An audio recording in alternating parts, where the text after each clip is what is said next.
নৱবৰ্ষৰ আজি আজি নৱবৰ্ষৰ প্ৰথমটো দিন আৰু ইংৰাজী নৱবৰ্ষৰ প্ৰথমটো দিনত প্ৰত্যেকটো পৰ্যটন ক্ষেত্ৰত মানুহে ভিৰ কৰা পৰিলক্ষিত হৈছে। মই আজি নৱবৰ্ষৰ প্ৰথমটো দিনত আপোনাক এটা খুব সুন্দৰ ঘৰৰ গাঁৱৰ যি পৰিৱেশ, সেই পৰিৱেশৰ মাজলৈ লৈ গৈছে। এডাল নঙলা দেখিবলৈ পাইছে, গাঁৱত যি ধৰণে নঙলা থাকে, এডাল নঙলা, এনেধৰণে নঙলাডাল মই খুলি ভিতৰলৈ সোমাই আহিছোঁ। খুব ধুনীয়া এটা পৰিৱেশ দেখুৱাবলৈ বিচাৰিম। এয়া হৈছে আমাৰ যি গাঁৱৰ যিসকল শিপিনী, সেই শিপিনীসকলে ব্যৱহাৰ কৰা যঁতৰ। এইটো হৈছে যঁতৰ। এনেধৰণে যেতিয়া এই যিটো চেৰেকীত সূতা এনেধৰণে সূতা নেচা কৰি ইয়াত থৈ দিয়া হৈছে আৰু সমান্তৰালকৈ যিটো যঁতৰ, আৰু এইটো যঁতৰ দেখিছে ইয়াত মহুৰা লগাই এই স্থানটোত মহুৰা বাটে বুলি কয়, কাৰণ গাঁৱৰ মানুহসকলে ভালকৈ চিনি পায়। আৰু ইয়াত লগাই মহুৰাটো বটাৰ পিছত সেই মহুৰাটো লৈ গৈ মই দেখুৱাম ক'ত লগাই। সেই মহুৰাটো লৈ গৈ মাকুত লগায়। আৰু এয়া দেখিবলৈ পাইছে এনেধৰণে এখন তাঁতশাল, ইয়াত এখন তাঁতশাল আছে, তাঁত লগাই থোৱা হৈ আছে।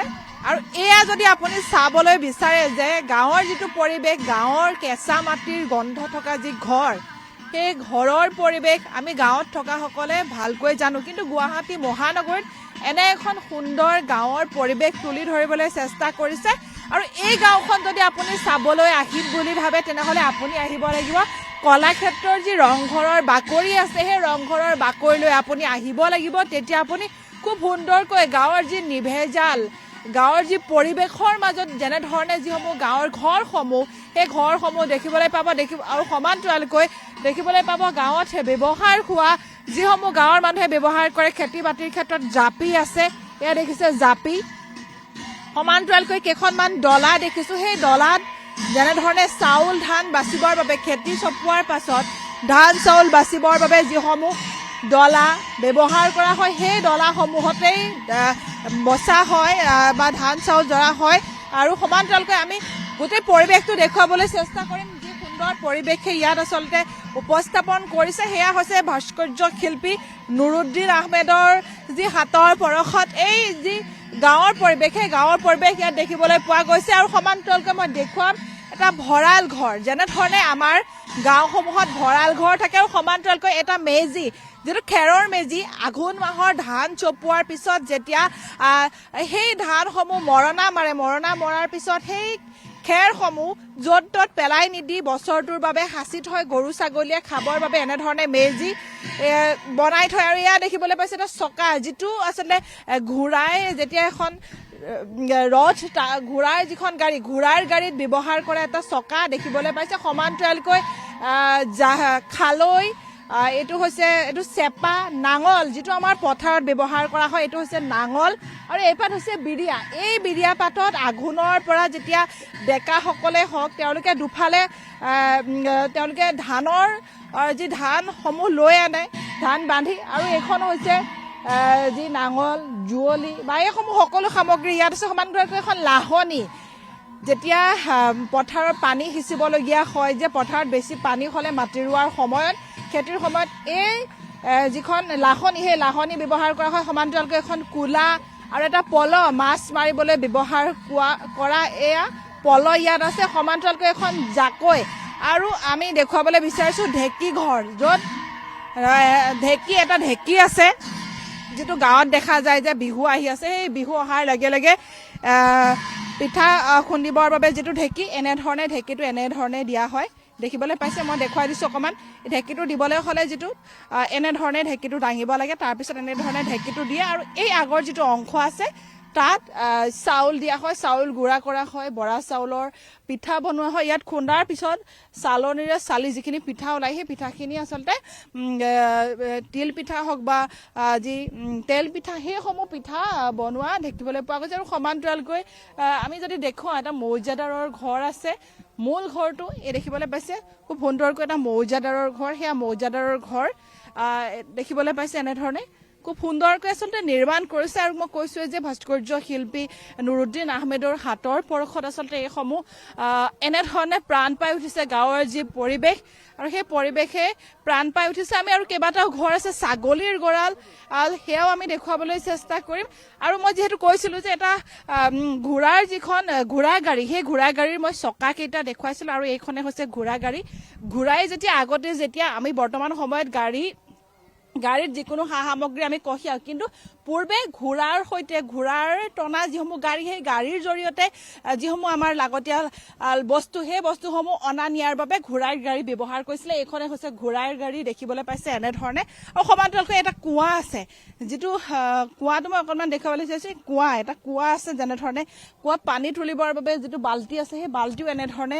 থৈ দিয়া হৈছে আৰু সমান্তৰালকৈ মই আৰু অন্য এটা পৰিৱেশ দেখুৱাবলৈ বিচাৰিম যেনেধৰণে আৰু অন্য এটা ঘৰ যিটো ঘৰত এখন খেয়ালি জাল এই জালখনেৰে মাছ ধৰা হয় হয়তো যিসকলে চিনি পায় তেওঁ জানিব যে কেনেধৰণে মাছ ধৰা হয় কিন্তু আটাইতকৈ ইয়াতে আপোনাৰ ভাল লাগিব যে আমাৰ গাঁৱত যেনেধৰণে প্ৰত্যেকখন গাঁৱতে একোটা নামঘৰ থাকে যি উপাসনাস্থলী সন্ধিয়া হ'লে যেনেধৰণে দবা কোবাই যি সেই নামঘৰীয়াজনে গৈ বন্তি প্ৰজ্বলন কৰি গাঁৱৰ কুশল মংগল অৰ্থে যেনেধৰণে তেওঁলোকে দবা কোবাই গৈ আৰু সেই পৰিৱেশ ইয়াতে দেখিবলৈ পাইছে মই নামঘৰৰ পৰিৱেশ দেখুৱাম কাৰণ গুৱাহাটী মহানগৰত বিভিন্ন প্ৰান্তত নামঘৰ আছে কিন্তু সমান্তৰালকৈ কিন্তু এই যিসকলে চিনি নাপায় তেওঁলোকক জানিবৰ বাবে কিন্তু খুব সুন্দৰকৈ ইয়াত উপস্থাপন কৰিছে আমাৰ গৃহে আইলা যদুৰাই পবিত্ৰ কৰিলা পদৰ ধূলাই কাৰণ আমাৰ গৃহলৈ আহি আপোনাৰ যি চৰণ সেই চৰণে আমাক পদৰ ধূলাই আচলতে পবিত্ৰ কৰিলে বুলি ইয়াত লিখা দেখিবলৈ পোৱা গৈছে আৰু এনেধৰণে দেখিছে বৰ্তমান সময়ত ভাগৱত পাঠ কৰি আছে যেনেধৰণে গুৰু আসন সেই গুৰু আসনো ইয়াত আছে আৰু খুব সুন্দৰকৈ এনেধৰণে আচলতে যি নামঘৰৰ ইয়াত নিৰ্মাণ কৰা হৈছে আচলতে যিসমূহ দিশ আমি যদি চাওঁ তেনে ক্ষেত্ৰত আচলতে যিসকলে যি গাঁৱৰ পৰিৱেশ দেখা নাই তেওঁলোকে ইয়াত সেই গাঁৱৰ পৰিৱেশ আচলতে চাব পাৰিব আৰু এনেধৰণে বিভিন্নজন আহিছে তেওঁলোকে চাবলৈ আৰু মই প্ৰথমে আৰু অন্য এটা বিষয় দেখুৱাবলৈ বিচাৰিছোঁ বাটচৰা যিটো বাটচৰাৰ জৰিয়তে সোমাই আহিব লাগে বাটচৰা এয়া হৈছে বাটচৰা এই বাটচৰাই যেনেধৰণে প্ৰত্যেকৰ ঘৰত গাঁৱত বাটচৰা থাকে সেই বাটচৰাৰ জৰিয়তে এনেধৰণে সোমাই আহিব লাগে নঙলা ইয়াতো দিয়া আছে নঙলা কেইডাল খুলি এনেধৰণে আচলতে ভিতৰলৈ সোমাই আহে আৰু সমান্তৰালকৈ মই পৰিৱেশটো দেখুৱাইছোঁ সঁচাকৈ খুব এক সুন্দৰ পৰিৱেশ সকলো উপস্থাপন কৰিবলৈ চেষ্টা কৰিছে ইয়াত কাৰণ গাঁৱৰ যি পৰিৱেশে গাঁৱৰ সকলো সা সামগ্ৰীৰ ব্যৱহাৰ কৰা সৰুৰ পৰা ডাঙৰ সামগ্ৰীৰ প্ৰত্যেকটো সামগ্ৰীৰে আচলতে ইয়াত তেওঁলোকে ইয়াত তুলি ধৰাৰ চেষ্টা কৰিছে আৰু এয়া দেখিবলৈ পাইছে আচলতে প্ৰত্যেকটো গাঁৱৰ মৰ্যাদাৰ ঘৰৰ পৰা আদি কৰি যেনেধৰণে সাধাৰণ লোকৰ ঘৰলৈকে সকলো ইয়াত উপস্থাপন কৰা দেখিবলৈ পোৱা গৈছে বিভিন্নজন লোক আহিছে ইয়াত চাবলৈ মই তেওঁলোকৰ সৈতে অকণমান কথা পাতিবলৈ চেষ্টা কৰিম বাইদেউ ক'ৰ পৰা আহিছে নাৰেংগীৰ পৰা আহিছোঁ কেনেকুৱা লাগিছে ভাল লাগিছে গম পাই পেলাই আহিলোঁ মানে টিপিকেল এখন যি গাঁৱৰ পৰিৱেশ দেখা পাই আমি তাতে দেখা পাইছোঁ ভাল লাগিছে এইটো যিহেতু আজিকালি প্ৰায়বিলাক আমি জেগাতে দেখোঁ গুৱাহাটী মহানগৰীত থাকি এইটো প্ৰায় লুপ্ত বুলিয়েই ক'ব পাৰি গতিকে যি এটা মানে গাঁৱৰ জনজীৱন দাঙি ধৰিবলৈ চেষ্টা কৰিছে খুব ধুনীয়াকৈ দাঙি ধৰিছে একচুৱেলি হয় এতিয়া বহুতে দেখে তাই দেখি পোৱা নাই সুধিছে মোক ঢেঁকীটো দেখি সুধিছে এইটো কি মই কৈছোঁ ইয়াত পিঠাগুড়ি খুন্দে হয় হয় প্ৰত্যেকবিধ সামগ্ৰী আপুনি যদি চাই জাকৈখনৰ পৰা খালৈটোৰ পৰা যি ঘোঁৰাৰ গাড়ীখনলৈকে কাৰণ আমি ইয়াত বহুত দিনৰ পূৰ্বে দেখিছিলোঁ কিন্তু এতিয়া সেইসমূহ নাই তেনেধৰণে খুব এটা ভাল লগা আচলতে এইবিলাক মই ভাবোঁ আজিকালি যিহেতু উঠি অহা প্ৰজন্ম এইবিলাক খুব কম দেখিবলৈ পোৱা যায় মই ভাবোঁ মানে এইবিলাক সংৰক্ষণ কৰা খুব উচিত আৰু আমি এইবোৰ বিলুপ্ত হ'বলৈ দিব নালাগে আমি চবৰ মাজতে জীয়াই ৰখাৰ খুব চেষ্টা কৰিব লাগে ধন্যবাদ নিশ্চিতভাৱে এনেধৰণে তেওঁলোকে চাবলৈ আহিছে আৰু উল্লেখ কৰিছে যে আচলতে যিটো পৰিৱেশ সঁচাকৈ এটা ভাল লগা পৰিৱেশ আচলতে সকলোৱে এই স্থানলৈ আহি আচলতে যদিহে নতুন বছৰত যদি এখন ধুনীয়া ঠাইলৈ আহিম বুলি ভাবে তেনেহ'লে কলাক্ষেত্ৰলৈ আহি কলাক্ষেত্ৰৰ বাকৰিৰ যিটো ৰংঘৰ আছে সেই ৰংঘৰৰ বাকৰিত আৰু এনেধৰণে যিখন গাঁৱৰ নিভেজাল গাঁৱৰ যি পৰিৱেশ ইয়াত তুলি ধৰা হৈছে সেই পৰিৱেশ আপুনিও চাব পাৰিব গুৱাহাটী মহানগৰীত এখন খুব ধুনীয়া গাঁৱৰ নিভেজাল পৰিৱেশ আপুনি দিবলৈ চেষ্টা কৰিছে আপোনাৰ অৱদান আপোনাৰ হাতৰ পৰশতে খুব এখন সুন্দৰ গাঁও দেখিবলৈ পোৱা গৈছে ধন্যবাদ প্ৰথমতে সদৌ অসমবাসীলৈকে মই ইংৰাজী নৱবৰ্ষৰ শুভেচ্ছা জনাইছোঁ আৰু আপোনাৰ চেনেলৰ দৰ্শক শ্ৰোতাসকললৈকে মই মোৰ ফালৰ পৰা সেৱা আগবঢ়াইছোঁ।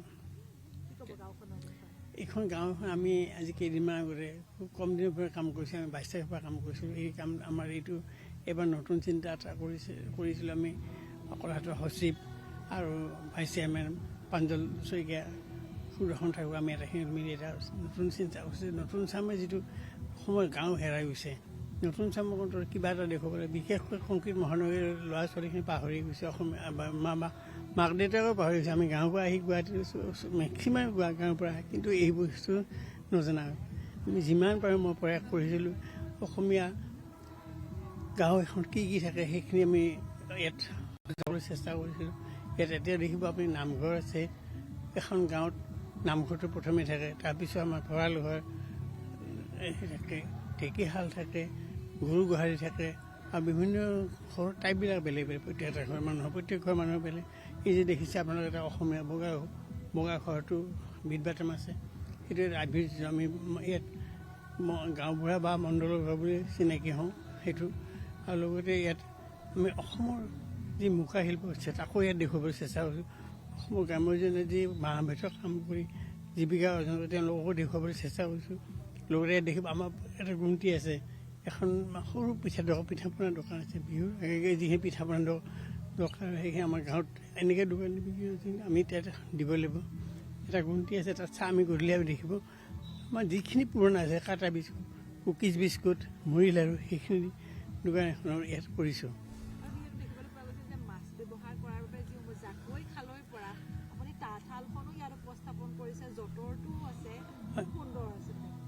সেইখিনি যদি মই গাঁৱটো জন্ম হৈছিলোঁ, কিন্তু গাঁৱটো জন্ম হ'লে আজি 50 বছৰ বাহিৰ বা 50 বেছি হ'ল, কিন্তু মই সেইখিনি পাহৰা নাই। আৰু মই এটা যে মই জন্ম নলবাৰী, কিন্তু মই আপাৰ আছামৰ দুটাই জানো। মেজি যে দিছে দুটা বেলেগ মেজি, আমাৰ লোৱাৰ আছামৰ মেজি বেলেগ আৰু আপাৰ আছামৰ মেজি বেলেগ। আমাৰ এটা সেইটো এই দুটা বেলেগ বেলেগ ডিফাৰেঞ্চ। ভেলাঘৰটো অলপ বেলেগ, লোৱাৰ আছামৰ ভেলাঘৰটো হিচাপ লোৱাৰ আছামৰ একেবাৰে যিটো ভেলাঘৰ যিটো কলপতুৱা বা তৰাৰ বেৰ নাইবা নৰাৰ বেৰ দিওঁ সেইটো এটা বেলেগ। আৰু এইটো আমি এতিয়াতো বহুত মেজিবিলাক বেলেগ হৈ গ'ল। আজি আমাৰ ৰংঘৰ, কাৰেংঘৰ, তাজমহল চব বনায়, কিন্তু সেইটো বনোৱাটো মই ভাবোঁ উচিত নহয়। ৰংঘৰটো বনাই তাৰপিছত জ্বলাই দিয়াটো ভাল কাম নহয়। বা গাঁওখন আমাৰ আমাৰ যি বিহু আছে, মাঘ বিহু উৰুকা ইয়াত খাব আৰু সেইখিনিতে থাকিব। আৰু সেই উৰুকাৰ আমাৰ যি দুটা মেজি আছে সেইটো আমি জ্বলাম বুলি ভাবি আছোঁ। আসাম টক্স, আপোচবিহীন অসম কণ্ঠ।